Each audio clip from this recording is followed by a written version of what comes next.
Welcome back. I think today we're going to be trying to be able to drop some stones in our movement origin locked grid. So look, if we try to move these group of 3 stones, it won't render the legal moves because we haven't decided how many stones to drop in this grid just yet.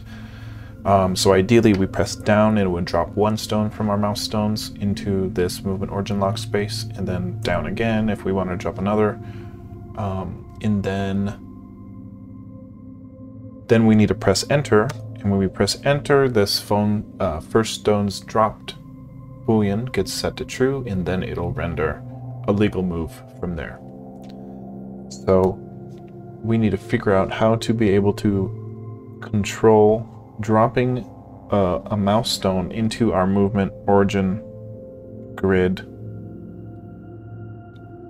stone thing. I don't know. Sorry, I shouldn't have looked at my phone just then. Hold on. Just gonna take care of this.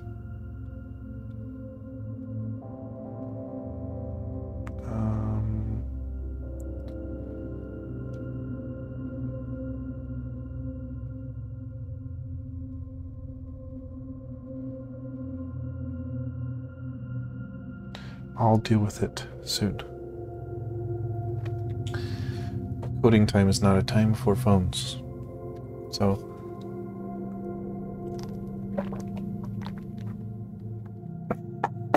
right now we do have a if down is pressed and we're movement origin locked, which is where? Here. So this is where, yeah, look, drop stone in origin locked space. That's exactly what we need to do here. So if we're still in move type move, our movement origin is locked, and we're not first movement locked. So this is just to the first stone drop.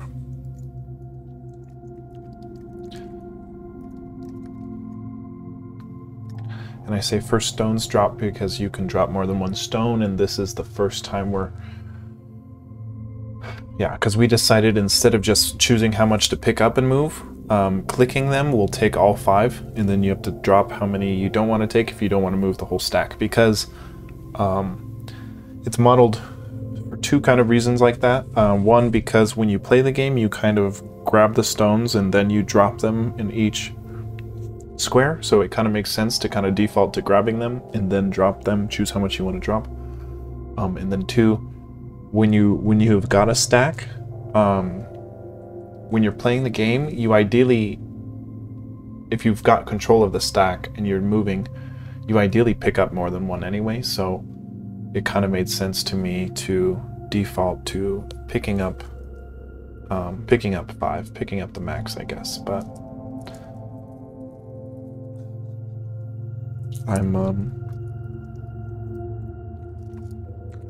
eating sensu beans. Goku would be proud.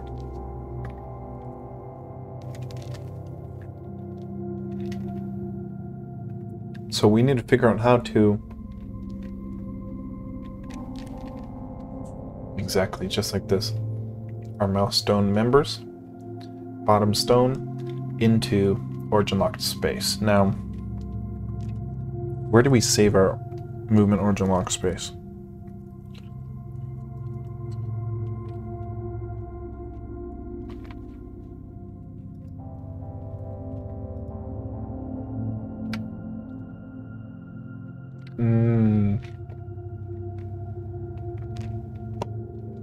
Okay. Well, it's just a boolean, which we need to change.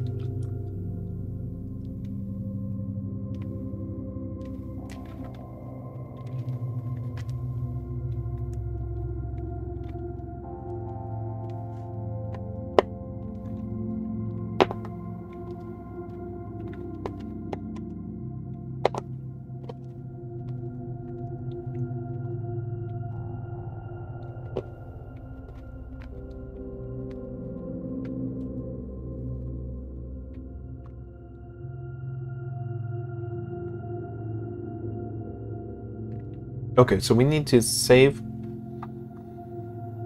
Okay, so we've got a grid, I and J, or whatever you want to call it. Let's take a look at what we should call it.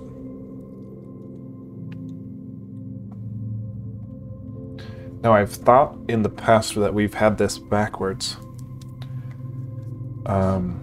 If we look at our index, our 2D array index here, we could see that the first index is our rows.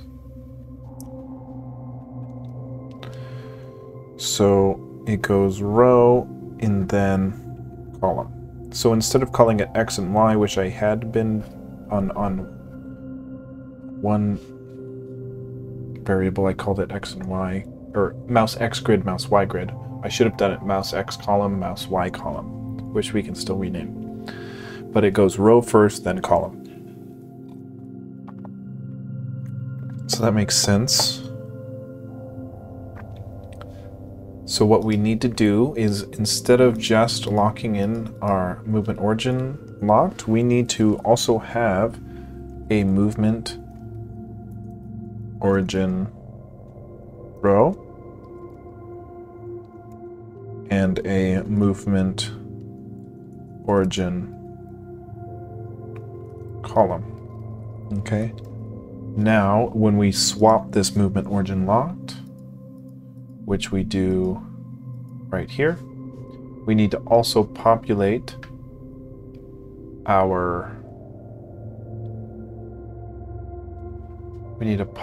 here, populate that row and column with the given row and column. Now,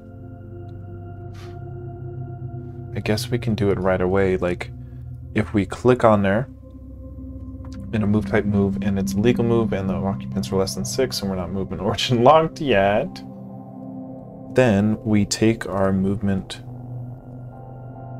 origin row, assign it, and take our movement origin column and assign it. And we assign it to whatever the given mouse Y grid was, and whatever the given mouse X grid was upon clicking.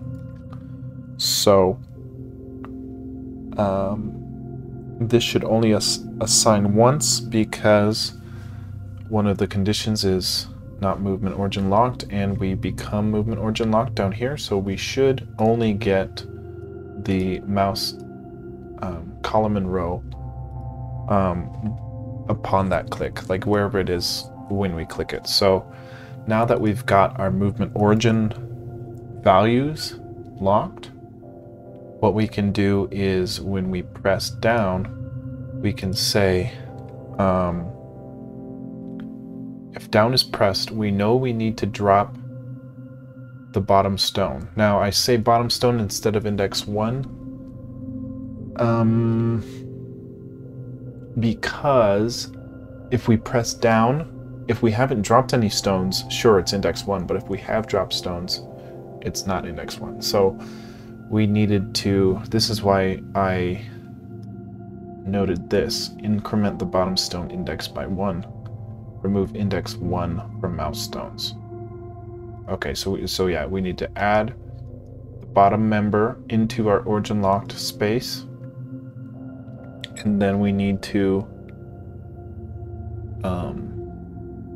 increment our bottom stone index so that pressing down doesn't copy over the one index, it copies over the second index.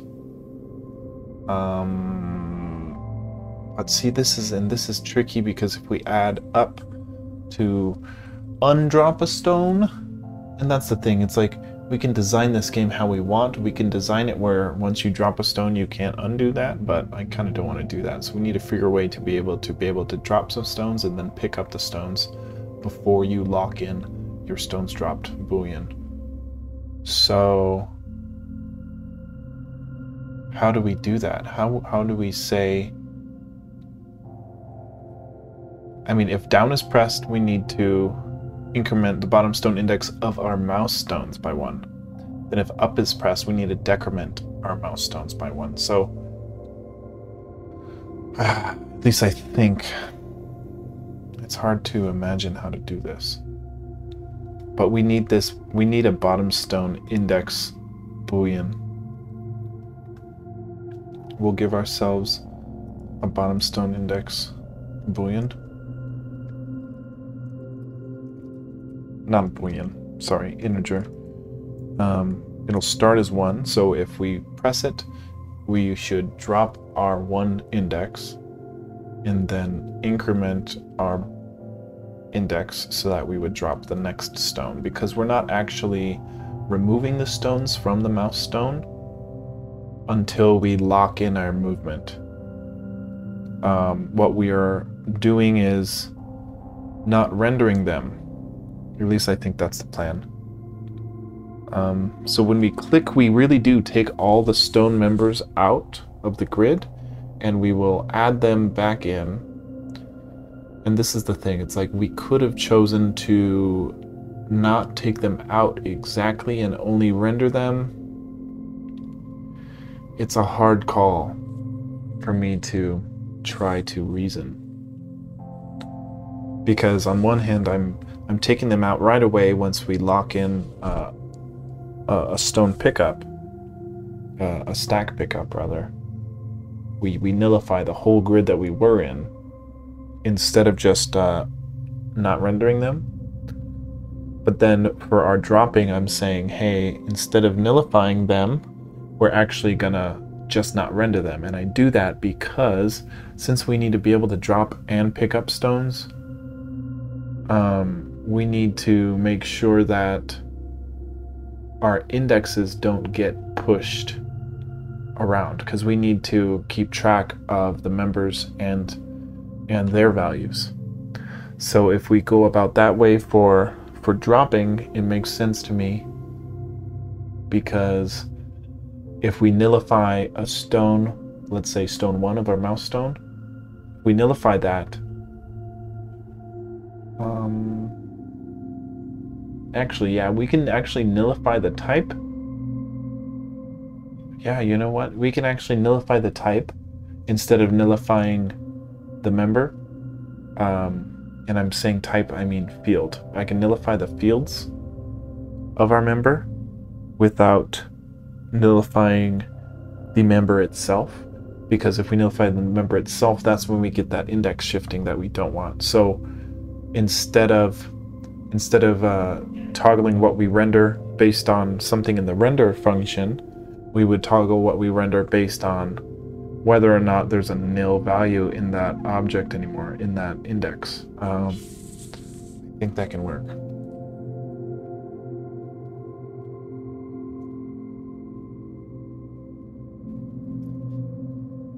So yeah, we should have a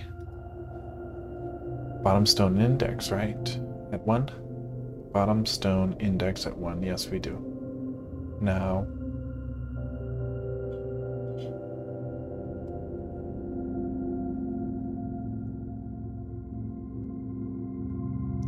where was I just at?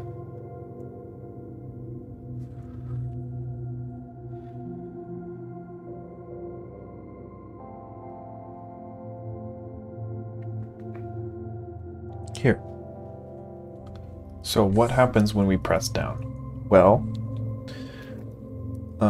what we need to do is nullify our bottom stone index of our mouse stone's occupant in our member's bottom stone index. Gosh, what am I saying? Yeah, we need to nullify the values of this so we stop rendering the things. And we can un-nullify them. Shit, that's the problem here.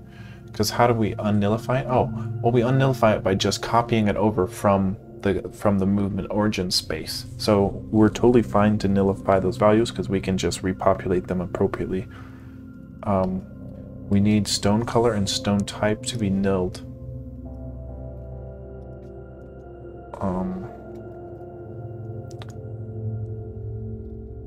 But there's another value of what? Stack order of our member? stack order. Yeah, we would nullify the stack order, I guess, too. Now, off the top of my head, or stack order is the order of the stack it's in. Bottom stack is 1, top stack would be whatever the number of occupants would be. But I guess we would need to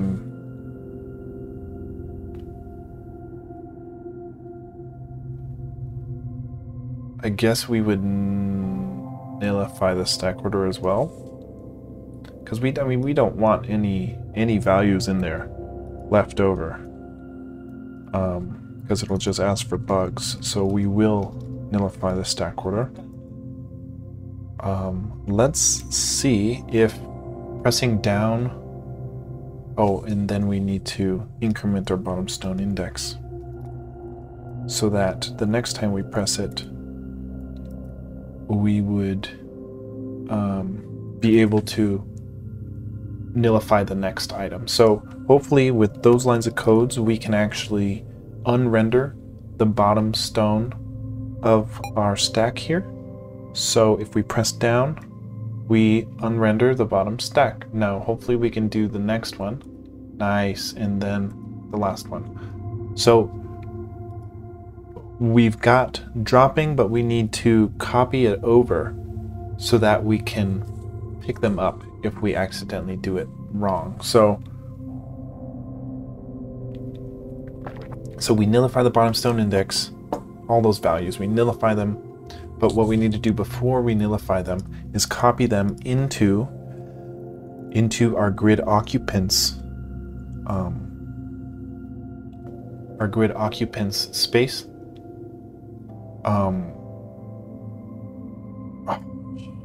Because each occupant has a member, so in this instance, since we haven't coded picking up a stack more than 5, then dropping a stone would only ever become members 1. But if we had, say, 8 in a stack, we pick up 5, our movement origin locked becomes on a grid with 3 members, or 3 occupants rather. So we need to do it based on the occupants index in order to scale it for more stones. But that means, no, yeah, that makes sense. We would do it by, if occupants is 0, we'd give it 1. If it's occupants 3, we'd give it 4. Yeah, because we want the stone to go on top of all the stones that are currently in there, not overwrite anything. So it would be occupants plus 1 is the index we would need to overwrite. And the grid that we need to do is now our movement locked row first, right? Yeah. And then our move locked column. Is it move locked? Move locked row, move locked column. Oh, that's what it is. Movement origin row, movement origin column. That's what we need. Movement origin.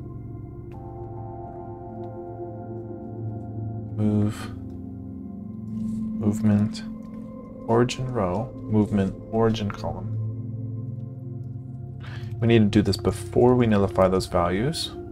Movement origin column. And we'll need to say we take however many occupants this is, and right now it's only going to be ever 0 at this point because we remove all 5. Because we haven't coded anything more than 5 stack removal yet. But we're saying occupants plus 1. Now that is a integer, and that integer is going to be the index that integer is going to be the index of the member that needs to be populated in our grid movement origin spot.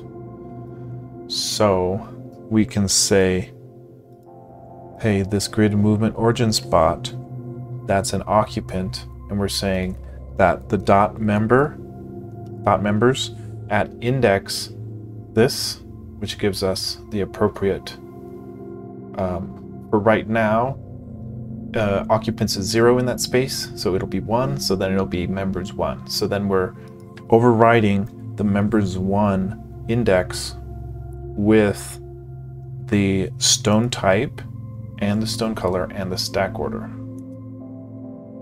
So stone color gets assigned, but we also need to dang, is that really the code for it? This is in order to get the stones to show up not on our mouse but back in our movement origin column as if we're dropping them off in that column. We need the stone type, and then we need the stack order.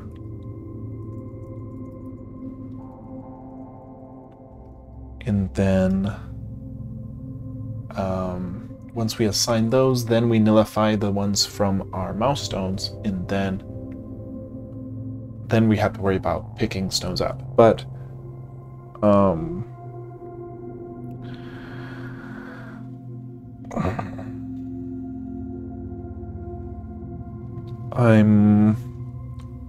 I'm not even entirely convinced this is going to work. Look how crazy that code looks. But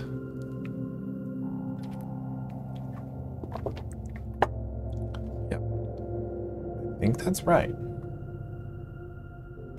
I think that's right. And we need to assign it the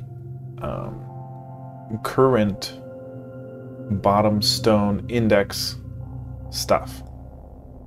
So we'll, before we overwrite it, we say, hey, the color gets the color before we're nilled. The stone type gets the stone type of the mouse stones before we get nilled. And the stack order gets the stack order of our mouse stones before we get nilled. Then we nill them. And that way, if we do it like this, we can actually copy those values back into mouse stones if we try to pick it up, and kind of do the reverse. So we like take them out of mouse stones, put them into movement origin row and column, that sort of deal. So hopefully if I did that right, we should be able to drop stones off in our movement origin space. We were able to nullify them and drop them, but we're trying to drop them into this dark green spot. So if we kind of hover over here and press down, we drop one. If we, even if we're over here and press down, there's 2. And it looks like we're not rendering the whole stack.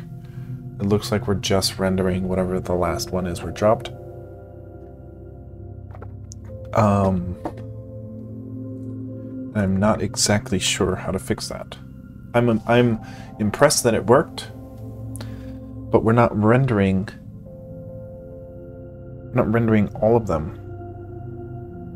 Is there anything else in our member that could be controlling whether or not we rendered them?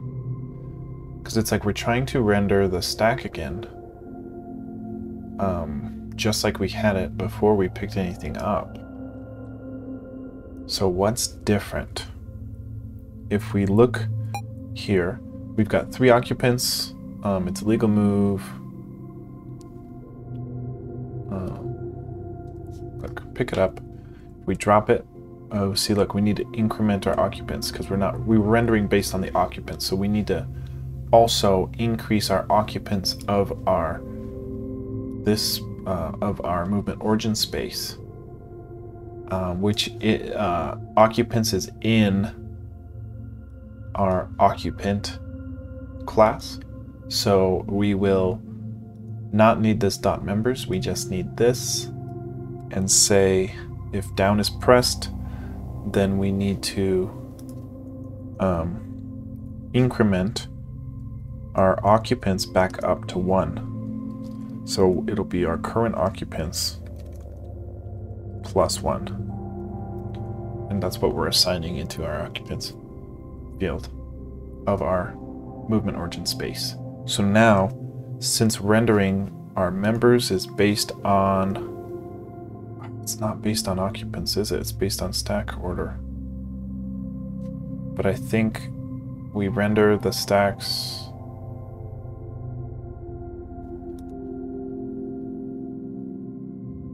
Where do we render our stack of stones? Yeah, we render it based on, oh, and we're not occupied. Maybe that's the thing? We need to become occupied if we drop a stone in an unoccupied space. And then, so we need to become occupied in that space. Not occupied gets true, if that's the case. Not necessarily gets true, because if we're, no, yeah, if we drop a stone in a space where we're occupied. So let's see if that helps us render our stones back in that dark green space. Drop, nice. Let's see if the black renders over the white here. It does. Yes. So pressing up does nothing for us yet. Pressing down will make us crash because we increment our bottom stone index. So we don't want to do that. But if down is pressed and if our bottom stone index is greater than the amount of occupants in our movement origin space, so if it's if the bottom stone index is greater than that, or actually the better way to do it is say if bottom stone index is not greater, you know, if our bottom stone index is smaller than our occupants, meaning we only increment our bottom stone index if our current stone index is smaller than, see, this isn't right either. For right now it'd be 3, but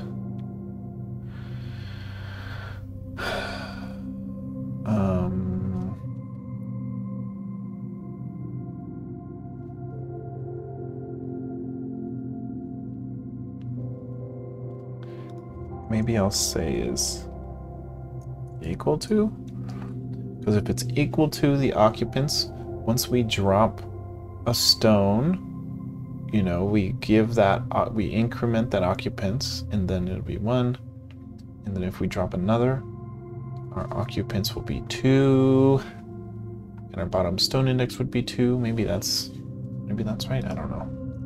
I'm just trying to make it not crash if we keep pressing down. It's not a huge deal because we're still working on it, but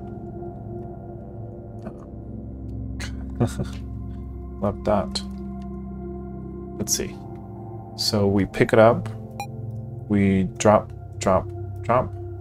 then press it again, and hopefully we don't crash. Okay. Our occupant still gets upped if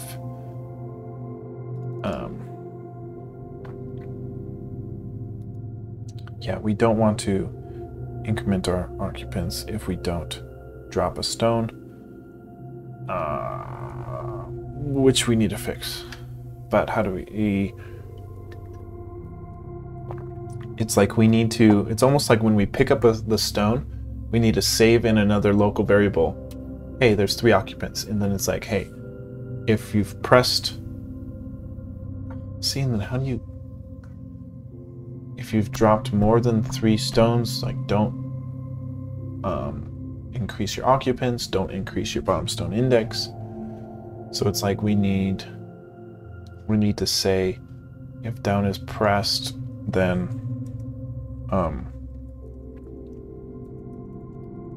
stones dropped gets stones dropped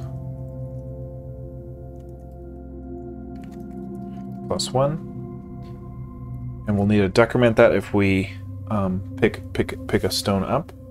But we're using this grid to say like, hey, or this this value here to say if our stones dropped is greater than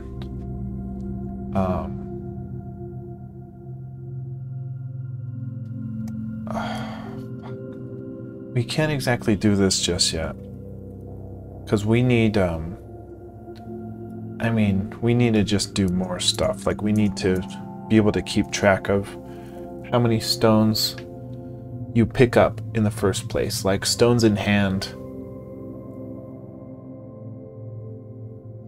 I don't know how to do it.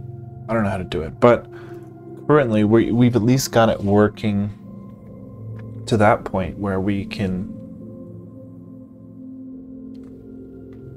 actually, hold on.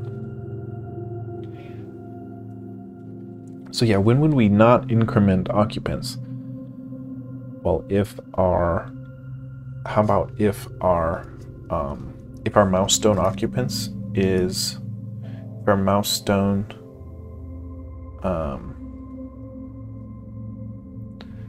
if our mouse stone occupants is equal to 0, then we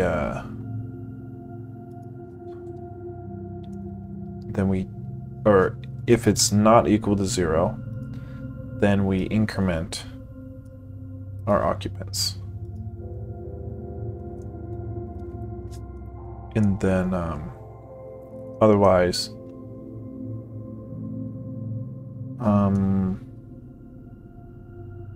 actually we can just do an end here. I think this has the consequence of, we're saying once we've dropped all of our stones, our mouse stone occupant class instantiation, that occupants field called occupants, if that's equal to 0,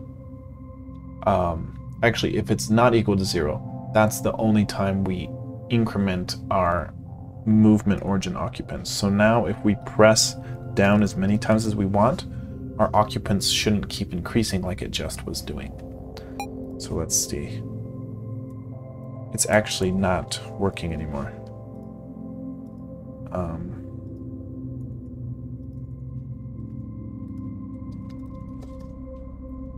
Which could mean a couple things, but okay, well, yeah, see, our occupants is 3, and if I press down, there's no mouse in our mouse stone. There's no stones in our mouse stone object, but watch our occupants if I press down again. Now we're 4, now we're 5, now we're 6, now we're 7, now we're 8. So we need to come up with some way to stop that from happening. I'm gonna say, actually we did this, but we need to make it so that only increment occupants in movement origin if there are stones in mouse stones.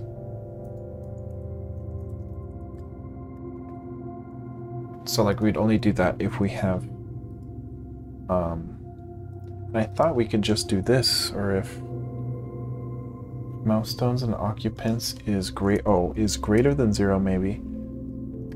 If it's greater than 0, then sure, increment our occupant. If it is equal to 0, you don't want to do that. So this actually might fix it. So we should be able to pick up all 3 stones, drop them one by one. Oopsie. 402 play state. If stones. Attempt to convert. Oh, we don't need that.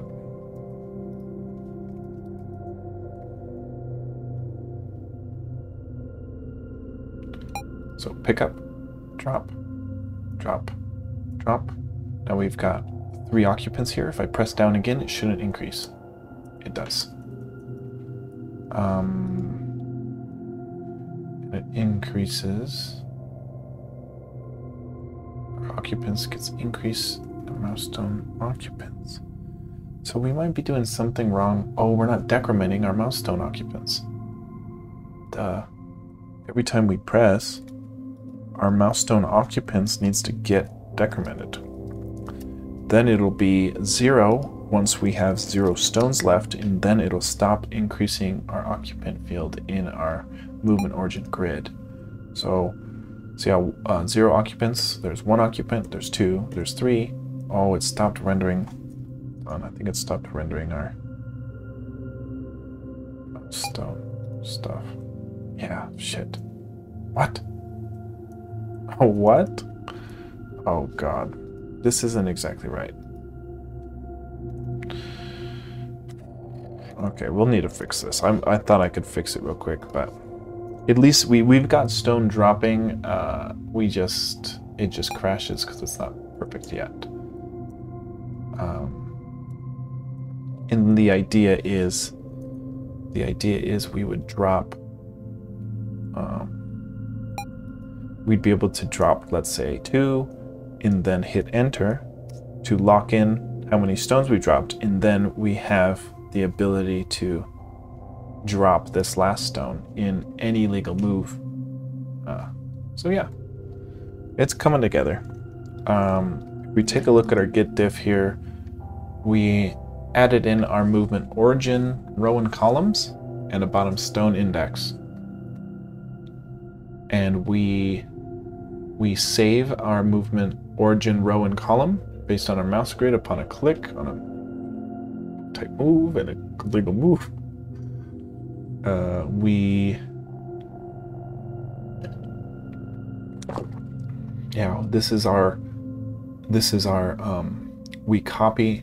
copy our stone from our mouse stones into our movement grid, and then we nullify those values, and then we increment our bottom stone index so that pressing down will remove the next stone. We'll nullify the next stone in our mouse stones.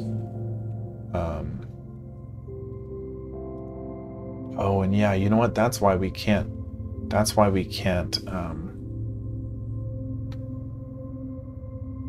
change the occupants, because they're still actually in there. We're just not rendering them. We just nullify their values, but they're still in there. I think that might be why it's kind of messing up. I'm going to leave myself a note here saying make new variable to hold mouse stone members, or yeah, mouse stone member numbers. And then I'll add everything to the staging area with a commit message saying added drop stone functionality, or saying allow stone drop into movement origin.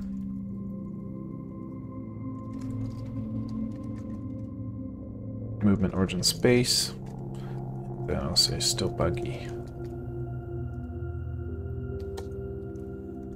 Push it.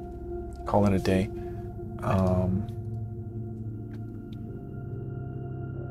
Yeah, we're making progress. I mean, like we can drop stones, and then we need to fix the bugs, and then we can pick up stones, and then we can worry about those other cases, which is picking up stones when you've got more than 5 stones, and then make sure we're not buggy on those either. And this is the meat and potatoes of the game, like moving a stack, as long as it's legal. So we're chugging along. We're making good progress. Yeah. I'll catch you guys tomorrow for some more progress.